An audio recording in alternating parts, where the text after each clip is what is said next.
سلوا شیخ کا سوال ہے کہ ہر نماز کے بعد سورہ پڑھنا، یہ ٹوٹل 5 سورے ایک ہی ٹائم میں پڑھ سکتے ہیں؟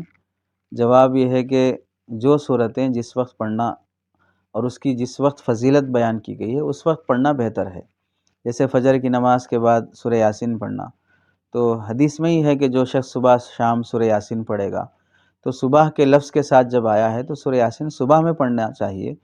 اور ایسے ہی ظہر کے بعد مستقل جو سورہ منقول ہے سورہ فتح پڑھتے ہوں، عصر کے بعد سورہ رحمان پڑھتے ہوں، مغرب کے بعد سورہ واقعہ اور عشاء کے بعد سورہ ملک اور الف لام سجدہ وغیرہ پڑھتے ہیں، تو جن نمازوں کے بعد جو پڑھنا بالخصوص حدیثوں میں مذکور ہے یا صحابہ کے عمل سے ثابت ہے، کوشش ہونا چاہیے کہ اسی وقت پڑھا جائے، اور اس میں آسانی بھی ہے۔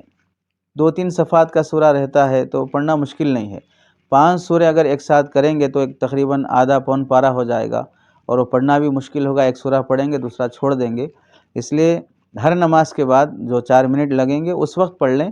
یہ الگ ایک ہی ساتھ پڑھنے سے زیادہ اہتمام نہیں ہو پاتا ہے۔